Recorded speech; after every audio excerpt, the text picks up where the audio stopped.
ATN World News. News and inspiration with Leah Tillock.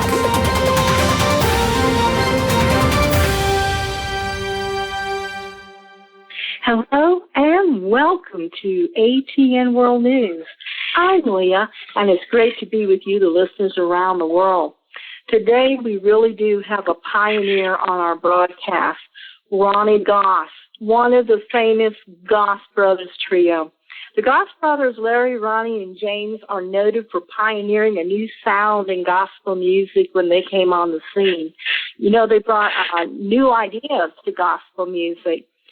Their three-part harmonies, unique arrangements, really broke some traditional ground in gospel music, and I truly believe they helped make what Southern gospel is today. So with that, I want to say good evening, Roni. Good evening, Leah. How are you? Oh, I tell you what, I'm feeling really happy today and honored to have you on the broadcast. When people speak of pioneers in Christian music, this is as genuine as it gets. You know, Roni, I'm just going to let you reminisce with our audience. We're a listening audience here. Sure. Well, I really can't remember a time when we worked together because we were born into a family of singers. Like my daddy was the song leader. We didn't have like song directors. You know, you were the song leader. My mother was the piano player for the church, and it was the church that my grandfather founded. So we didn't have a choice. I mean, we were brought up in church on Sunday morning. So every Sunday morning we were in church. And so we were singing with the family from the time I was like 4 and 5 years old. And then later when I became like, I was around 10 when Lari started singing with us. And we sang later on with Truman Darnell and James Paget. The three of us sang as James Paget and the Goss Boys. And so we were traveling, singing at so many churches all over Georgia within driving range. And so we just, that was our beginning. And it's always been like Southern gospel music because at the time they were our inspiration and our, you know, that's what we wanted to be. We wanted to have a Southern gospel quartet. That was our dream. So when we got old enough, we actually formed a quartet. We had Jerry Campbell from Atlanta singing tenor, and then we had a boy from came down from Greenville, South Carolina, and he sang bass with us. So, and James played piano, and I sang baritone, Larry sang lead, and Larry was the MC. And it was the worst quartet in the world. Of course, at the time, you know, we thought we were great, but someone made a recording of one of the concerts or something, and they sent it to me. And I don't know, after being in record production for so long, it was one of those kinds that, you know, as a producer, if someone sends you a tape like that, you just throw it out the window, you know, because I would never have hired a quartet. We were that bad. And it kind of showed up because we didn't get booked anymore, and it got so bad that the tenor singer quit, the bass singer quit, and we were left with the three of us. And so at that time, Lari started writing songs, and this time he was around 14 years old, and he started preaching and writing songs all at the same time. And James was still playing piano, but we were having to arrange songs because we were just three medium baritones, or we had a limited range of vocal ability. And we never had any kind of training. So the only thing we knew were the do-re-mis that we were taught as children. And that's what we used. And So we sang, we bought a bus from Joe Mosqueo, who was with the Prophets at the time. And we used to park the bus by the house and go out and sit in the bus and just sit there and dream about, pretend we were on the road going somewhere to sing. And of course, we couldn't have gone very far because we couldn't afford the gas to go anywhere. But it was, for us, it was like a dream. You know, we were all kids and we were dreamers. And my older brother, James, he was probably the biggest dreamer. And he unfortunately died in a plane crash in 1980, but all the things that he saw back then or he dreamed of then are the things that have come into fruition today. And so we had to find a way of getting around music that we could sing. And we couldn't sing any of the regular quartet songs because they were just too high, or they had to have a bass singer. And so Larry wrote songs that were actually too difficult, I guess, for other groups to sing because we had to arrange them for us to sing. So we wound up singing at the all-night singings with Wally Fowler. And he let us travel and do his all-night singings because he would travel on the bus with us for free. And we used to carry his records for him to set up. So that's how we got on the all-night singing circuit. Then we noticed that when we got there, that when we would sing, we always started the all-night singings. And as you know, the first group is usually the weakest group, and we always were the first ones back after intermission. And so we found that we had a bigger audience backstage than we did out front. I mean, the people, we couldn't get past the first two rows of the audience. They'd be getting up and going and moving around and talking and stuff and waiting on the bigger name groups because we were touring with like the Chuck Wagon Gang, Sons of Song, and a lot of different groups that were just getting started at the time. The Oak Ridge Quartet, they were some of our dearest friends, and they were the group that we wanted to be. So, but we had people in the groups. They would be standing backstage listening, and they'd all come out to each side of the stage and listen to the songs that we were doing. Then afterward, they would come and would gather around the piano, and they would want us to show them how we did the arranging and the chords and the progressions. And so we made great friends with all of the groups at the time. And so then at the time we wanted to make a record. And so we went to Maurice Lefebvre here in Atlanta, and Maurice said, yes, I'd be happy to put you on the Sing label, and we'll go in the studio, and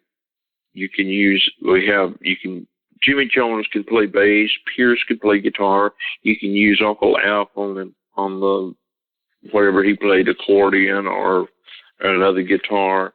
And James says, no, you don't understand. We want to go to Nashville because we had been up there and had gone into the studio up on Capitol Hill. That it was a studio where we did a couple of songs on the back end of one of Wally's records. And we used, that's when we had the A-list players from Nashville at the time on the record. And so Maurice said, well, I can't afford that. That would cost, how much would it cost? And then we said it would cost $2,500. Maurice said, well, I can't afford that. So James somehow, I really don't know how, but he got in contact with Jimmy Davis, who at the time was he was the governor of Louisiana, and we made a trip drove down to Baton Rouge, spent a couple of days with Jimmy Davis, and he bought half interest in 5 of Lari's songs for $500 a song. And then we had our $2,500 to pay the musicians and the studio time. And then we flew on his plane to Nashville, and Maurice picked us up at the airport, and we drove straight up to Phil, what's his name, studio, the guy from Memphis that had the studio where Elvis had recorded. Anyway, he had a studio in Nashville, and so we went to that studio, and we did 6 songs in 3 hours. It took an hour break, and then went back and did 6 more songs, and then we came home. And that was our first album, and I think that probably was a watermark record of any of the records we ever did, because it was one called A New Concept in Gospel Music. And there were songs on there like How Green Is Your Valley that Larry wrote, and Shout, Brother, Shout, and a bunch of songs. And the musicians enjoyed it because it was something different from any of the gospel that they had done. So when we got back to Atlanta, we talked about how we had the record, but again we had the same problem. We could sing, but still we weren't a very popular group. We had a fan club, but it was in California, and we never went to California to sing. So we still had the singers backstage. So we figured out that we could probably make more money if we could back them up on record. And so James did the first arranging that we ever did. As a matter of fact, in 1964, I went in the Army in first part of the year, and before I went in, James did an arrangement with strings. He wrote the orchestration for strings, and it was we used the students from Bob Jones University, and we did It Is No Secret, and the other song was, what was the name of the song? I can't remember what it was right now, but anyway, 2 songs that were just, that's only 2 we had, and we put them on reel-to-reel tape. And up to this time, no one had ever sung with tracks before. So we went to the quartet convention that year. Oh, I know, it was A Great Speckled Bird. That's what it was. It was a song that nobody sang. But we went to the quartet convention, and so we were the first group to ever use tracks. And that was 1964 was the year that we did that. And so Ben Spear was running the tape machine. Well, when we did tracks, people saw us on stage, and they had spotlights on us. We were standing in the middle of the stage, all of us standing up for the first time, with no musicians around, and all of a sudden this sound comes from over the loudspeakers with guitar, piano, bass, and strings. And people were just dumbfounded. And for the first time, we got a standing ovation. And I mean, we were thrilled. And we were so, they thought it was so great. So they came around, and J.D. Sumner came around and said, listen, would y'all do that tomorrow. This is like on a Saturday night. He said, would you do that tomorrow? Stay here again tomorrow and do some more of those tracks. And we said, well, we only have 2. He said, well, do the same ones again. That'd be fine. So we said, sure. So we go the next day on a Sunday and go in to do the singing at that concert in the afternoon. And this time the people had heard about it, so they opened up both sides of the Ellis Auditorium, and we went to sing it.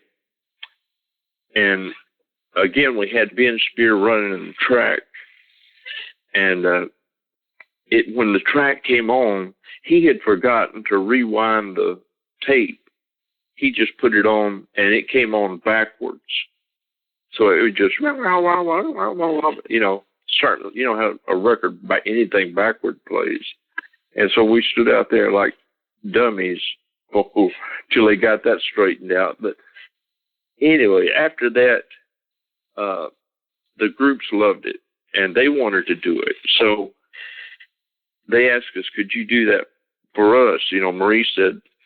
Maurice told them, said, yeah. I said, in fact, he built Sing Recording Studio in Atlanta, and that was the very first studio that we worked in. And James learned how to play how to play guitar, and I learned how to play bass, and Larry played piano. And Larry when he started preaching, though, when he was 14, he actually started preaching, writing songs, and playing piano all at the same time. It was like, it's like God just all of a sudden just dropped these tremendous gifts onto Larry.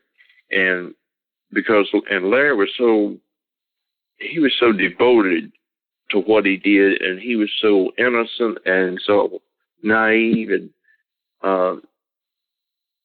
he devoted all of his time to reading the Bible, writing songs, and playing. And as a matter of fact, he didn't graduate from high school because he had missed too many days, because he had booked so many revivals that he missed too many days and they wouldn't let him graduate. But then later on, when he started teaching at Lee University, the school superintendent heard about it in Cartersville, and he called Larry up, and he said, since you're teaching at the university, it might look good on the resume if you graduated from our high school.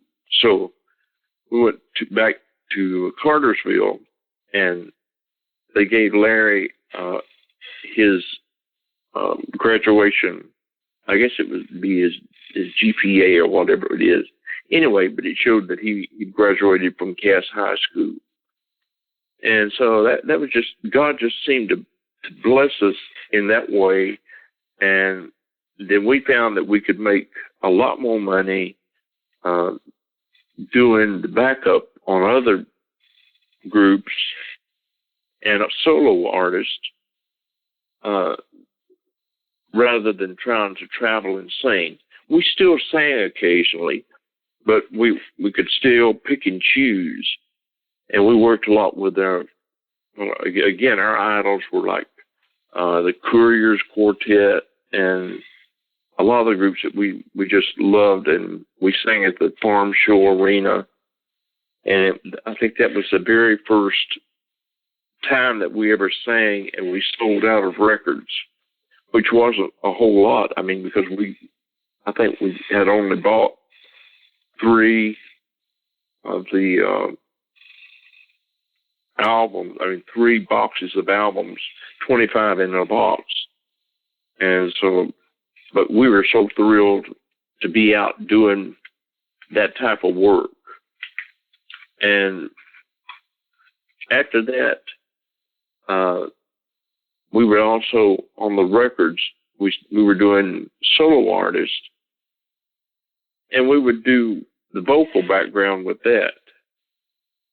And so on one artist, at one time, we listened to it, and so I mentioned to Larry, I said, let's do it again and do another pass. I know, Maurice had just bought a 4-track machine, and we'd been used to recording like mono and stereo, and he had a 3-track machine, but now we had a 4-track machine.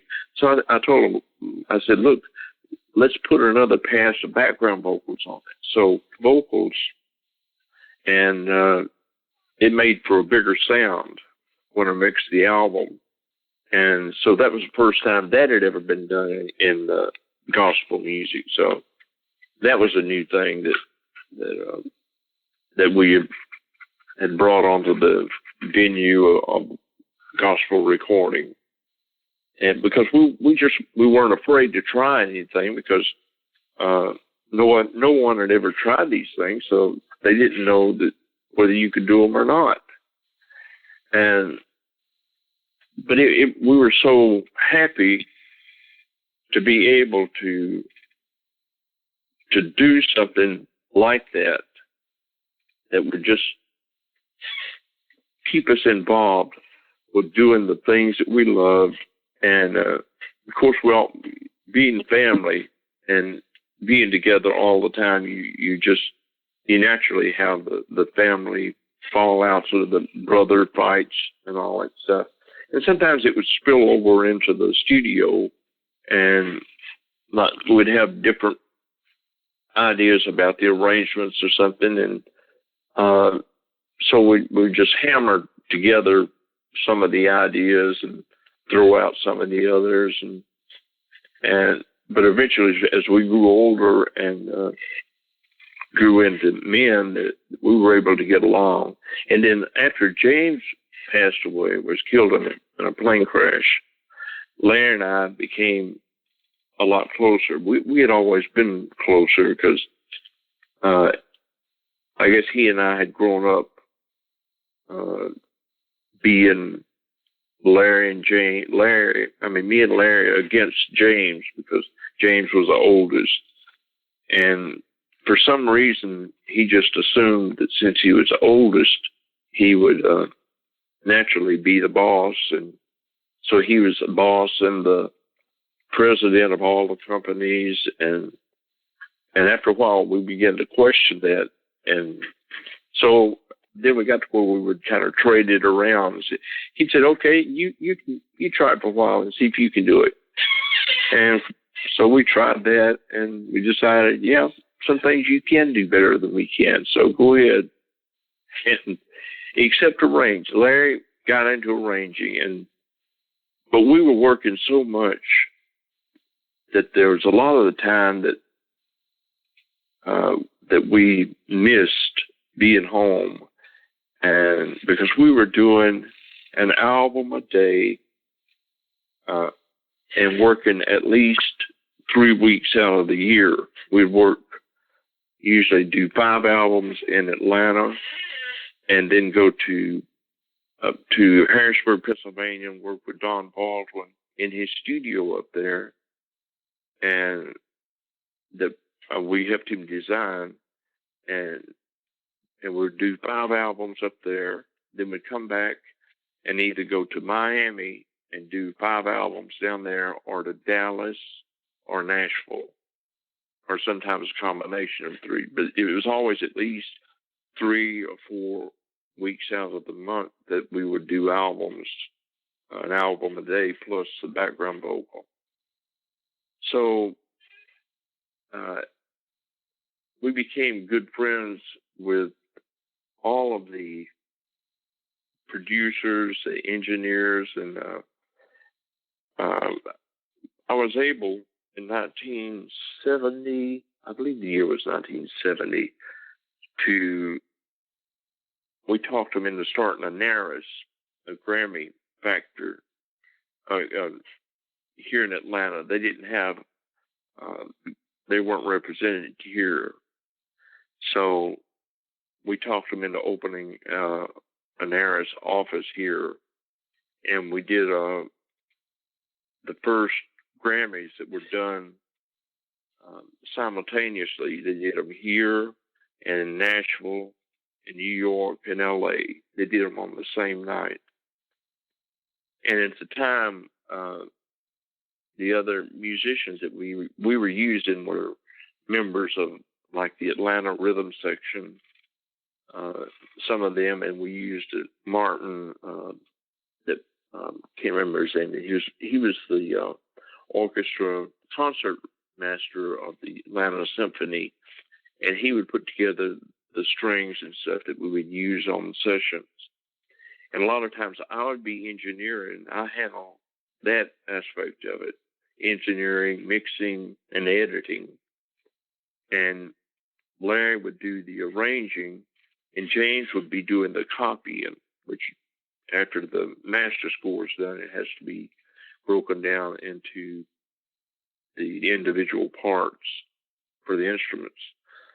So we had kind of a system going, but sometimes it would be all happening at the same time. And it worked, but it just meant long hours. And so it was just being a part of Southern gospel. I think that was when Southern gospel kind of changed gears from being like just the 5-man quartet with just a piano player like the old Statesman and the Blackwoods. They started using, and in the 70s they all started putting together groups of musicians behind them, live musicians on stage, and a lot of TV work too. So, but we stayed friends with all these people because we were still doing the records. We did the Statesman records and some of the Blackwood records and all of Sing's recordings, the Blue Ridge, the Rebels, which was how we met the Booth brothers, because their dad sang with the Rebels Quartet, and we knew him back then. So we did a record, 2 or 3. I don't know how many records we did when their dad was singing in the group, and those guys just turned out to be great singers. And I think some of the best work that arranging and orchestration that Larry did was done for the Booth brothers. And in the last years of Larry's life, I took time to spend with him and going to Nashville and being with him, and when he was going through his cancer treatments, and I had the pleasure and I had the opportunity to be with him all the time, and I miss him. I guess I miss him more than I miss James, because we were closer, and I guess we shared more than I ever did with James. I guess you do that with when you have the younger siblings and stuff. But it was quite unique and a blessing from God to be brought up in a family that has such a heritage of gospel music, and to be able to pass along and be a part of the ideas that are being used even today in gospel music is quite an honor. I mean, it's not the kind of things that you can hang on the wall or that you would even want to, but it's being able to turn on the radio and listen to songs and say that, yeah, hey, I had a little part in bringing all that about, and that means an awful lot. And I'm very I don't know.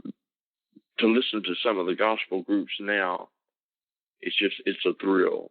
I enjoy going into the quartet conventions, Larry and I would go. We started going together to the conventions probably in 2010, and we went for like 2 or 3 years. And he didn't. We'd go incognito, we'd try to stay away from the people so much, and we'd just talk with some of the groups, and then we'd go in and slip in and just listen to some of the stuff, because a lot of them would be from sessions that Larry had either orchestrated, or the arrangements were his, or some of his songs, and it's good to be able to sometimes just call up some of these people and talk to them, and be able to say, hey, do you remember when we were there, and we did this and we did that, and people like the Brooklyn Tabernacle, we became so close to the pastor up there and Carol, and I just came back from there.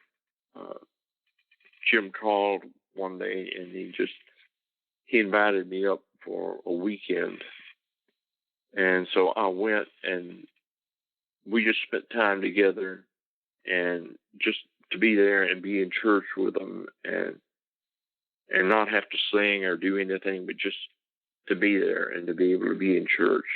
And I like that. And sometimes a lot of groups have this problem, or not. I don't know if it's a problem or not, but a lot of the churches that they're involved in, when they come into church, they automatically want them to be a part of the music program, or want them to be singing up there on stage all the time. And I spent my time trying to find churches where I didn't have to do that. I wanted to have a church that I could go to where I didn't have to do that. And so when I lived in Oklahoma City for about 17 years, and I found a church where I could do that, and I could go and never have to worry about being called upon unless I really wanted to do something, but to just be there and to be ministered to, and hopefully that the groups, the younger people, don't lose track of the fact that they need to be ministered to, not only be a part of the ministry, but to be ministered to as a person and as a soul that needs to be fed, and not get so carried away with the performance that you lose the personality of God, that He wants them being the person that He wants you to be, so that you can be a witness to your friends without having to sing a song to them. So I don't know how many stories you want me to tell, but listen, I want to thank you for giving us the history, how the group, how you brothers got together, when you got together, all the new innovations that you brought forth. Just incredible, and a blessing to the body of Southern Gospel, truly is. And I remember your brother Larry saying in a video that he learned as he got older that the music should quiet down some, so that you don't lose the message or the person's voice. And you've just about, said the same thing. Your focus is true and where it should be. And if there's a message you'd like to pass on to people in general today, what would that be? Well, I think it would be two things.